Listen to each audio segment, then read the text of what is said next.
இந்த நேரத்தில் இந்த வழக்கில் சிறை செல்ல இருக்கிற எனது அருமை நண்பர் திரு கே நேரு அவர்களுக்கு அமலாக்கத்துறையிடம் என்னதான் ஆதாரங்கள் இருக்கிறது என்பதை எப்படியாவது தெரிந்து கொள்ள வேண்டும் என்று கடும் முனைப்பில் ஈடுபடுகிறார். ஆனால் லஞ்ச ஒழிப்புத்துறையிலிருந்து ஒரு காகிதம் கசியாதுங்க. இன்னைக்கு வரைக்கும் அப்படிதான், நேற்று வரைக்கும் அப்படித்தான் இருந்தது.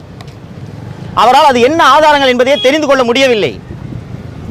ஏனென்றால் என்ன ஆதாரங்கள் அவர்கள் இன்வெஸ்டிகேட்டிங் ஏஜென்சி கையில் இருக்குன்னு தெரிஞ்சாதான் கே நேரு அவர்கள் தன்னுடைய வழக்கறிஞர்களிடம் விவாதித்து அதற்கான டிஃபென்ஸை பில்டு பண்ண முடியும். திரு அருண் அவர்கள் அமலாக்கத்துறை அனுப்பியிருந்த அந்த ஆயிரக்கணக்கான பக்கங்கள் கொண்ட ஆதாரங்களை மொத்தமாக ஒரு நகல் எடுத்து கே நேரு அவர்களிடம் ஒப்படைத்திருக்கிறார் என்று எனக்கு லஞ்ச ஒழிப்புத்துறையிலிருந்து தகவல் வந்திருக்கிறது. இது போன்ற அநியாயம் எங்காவது நடக்குமா? திரு அருண் அவர்கள் மீது எனக்கு என்ன தனிப்பட்ட பகையா? எனக்கு வர வேண்டிய கமிஷனர் போஸ்ட் அவர் பறிச்சுக்கிட்டாரா? ஆனால் இவர் தவறான நபர், இவரை இங்கே நியமிக்காதீர்கள், நீங்கள் நியமித்த தவறு திருத்திக் கொள்ளுங்கள் என்று நான் ஏற்கனவே ஒரு முறை வெளிப்படையாக மக்கள் மன்றத்திலே முதல்வர் அவர்களுக்கு கோரிக்கை வைத்தேன். இன்னமும் அருண் அவர்கள் அந்த பதவியிலே தொடர்கிறார். நேற்று நீங்கள் எல்லாம் பார்த்திருப்பீர்கள், பத்திரப்பதிவு அலுவலகங்களே அருண் அதிரடி சோதனைக்கு உத்தரவிட்டார். லட்சக்கணக்கில் பணம் கைப்பற்றப்பட்டது என்று. நண்பர்களே, ஒரு விஷயத்தை புரிந்து கொள்ளுங்கள். கொஞ்சம் ஆஃப் பண்ணுங்க. நண்பர்களே, ஒரு விஷயத்தை புரிந்து கொள்ளுங்கள். நான் லஞ்ச ஒழிப்புத்துறையிலே பணியில் சேர்ந்தது 1991ஆம் ஆண்டு. லஞ்ச ஒழிப்புத்துறையோட வேலையே இந்த மாதிரி சர்ப்ரைஸ் செக் பண்ணுறது தான். சப் ரிஜிஸ்ட்ரார் ஆஃபீஸ் மட்டும் இல்லை, ஆர்டிஓ ஆஃபீஸ்க்கு போவோம், தாலுகா ஆஃபீஸ்க்கு நான் போயிருக்கிறேன். விருகம்பாக்கம் சப் ரிஜிஸ்டருக்கு நான் போயிருக்கிறேன்.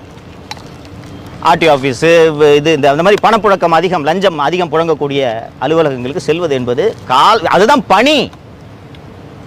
இப்போது ஏன் திடீரென்று பத்திரப்பதிவுத்துறை மீது குறிவைத்து இப்படி ஒரு அதிரடி சோதனைகளை திரு அருண் அவர்கள் நடத்த உத்தரவிட்டிருக்கிறார் என்றால், முதல்வர் அவர்கள் பார்த்துவிட்டு ஆகா இப்படி ஒரு மாணிக்கத்தை நாம் தேர்ந்தெடுத்து லஞ்ச ஒழிப்புத்துறைக்கு நியமித்திருக்கிறோமே என்று இவரை இந்த பணியிலே தொடர அனுமதிக்க வேண்டும் என்பதற்காகத்தான்.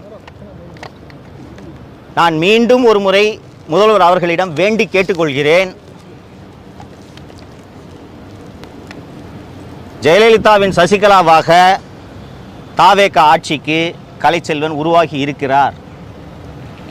நீங்கள் தூய ஆட்சி நடத்த வேண்டும் என்ற நோக்கத்தில் தான் நீங்கள் சினிமாவை விட்டுவிட்டு அரசியலுக்கு வந்தீர்கள் என்பதை மறந்துவிடக் கூடாது. நான் ஏற்கனவே ஒரு நேர்காணலில் குறிப்பிட்டது போல, மக்கள் உங்களுக்கு சும்மா வாக்களிக்கவில்லை, பேரன்போடு வாக்களித்திருக்கிறார்கள். தேர்தலுக்கு பிறகு ஒவ்வொருவரிடம் ஏன் இப்படி நீங்கள் விசிலுக்கு வாக்களித்தீர்கள் என்று கேட்டால், சார் இவங்க 2 பேரும் திருடுறாங்க சார், இந்த நம்பிக்கையில் தான் உங்களுக்கு வாக்களித்திருக்கிறார்கள். அப்போது உங்கள் ஆட்சியிலேயே முதல் கோணல் முற்றும் கோணல் என்று என்ன வைப்பது போல இப்படி ஒரு பிழை நடந்திருப்பதை நான் மட்டும் சுட்டிக்காட்டவில்லை, ஊர் உலகமே சுட்டிக்காட்டுகிறது.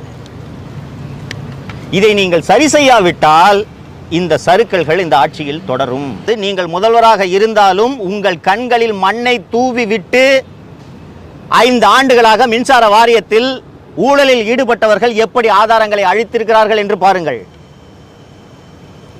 அப்படி இருக்கும்போது இது போன்ற தவறுகளை நடக்காமல் தடுப்பதற்கு நீங்கள் இரும்பு கரத்தை எடுத்து பயன்படுத்த வேண்டும் என்பதை நான் முதல்வர் அவர்களுக்கு கோரிக்கையாக வைக்கிறேன். அரசு இயந்திரத்தில் ஊழல் புரையோடி போய்த்தான் இருக்கும். ஆனால் ஒரு ஆட்சியாளர் மனது வைத்தால் அதை சரி செய்ய முடியும். நீங்கள் சரி செய்வீர்கள் என்ற நம்பிக்கை எனக்கு இருக்கிறது. உங்களோடு பணியாற்றக்கூடிய அதிகாரிகள் உங்களுக்கு இந்த உண்மைகளை சொல்லாமல் போகலாம். சொல்லியிருக்கிறார்களா இல்லையா என்பது எனக்கு தெரியவில்லை. சொல்லியிருந்தார்கள் என்றால், மின்சாரம் என்னைக்கு டிரான்ஸ்ஃபார்மர் ஊழலில் சென்னை உயர்நீதிமன்றம் சிபிஐக்கு விசாரணைக்கு உத்தரவிட்டதோ அன்று மாலையே அன்னைக்கு அந்த அலுவலகத்தில் ஆர்ம்டு கார்டு போட்டிருக்கணும். ஏப்ரல் 30 அன்னைக்கு நீங்கள் போடலனாலும் நீங்கள் சார்ஜ் எடுத்தோன்னு போட்டிருக்கணும். ஏனென்றால் நடைபெற்ற ஊழலுக்கான ஆதாரங்கள் அத்தனையும் அந்த NPKRR மாளிகை, நடிப்பிசை புலவர் KR ராமசாமி மாளிகையில் தான் இருக்கிறது. அந்த மாளிகையோட 2 வாசலையும் ஆர்ம்டு கார்டு போட்டு ஒருத்தர் உள்ள நுழைய விடாமல் நீங்கள் தடுத்திருக்க வேண்டும். சார், ஒரு அடிஷனல் டிஜிபி விஜிலன்ஸோட ஆஃபீஸில் ஹார்ட் டிஸ்க் திருடுவது போகுதுன்னா உங்கள் ஆட்சிக்கான அவமானம் இது. முதல்வர் சரி செய்வார் என்று நம்புகிறேன்.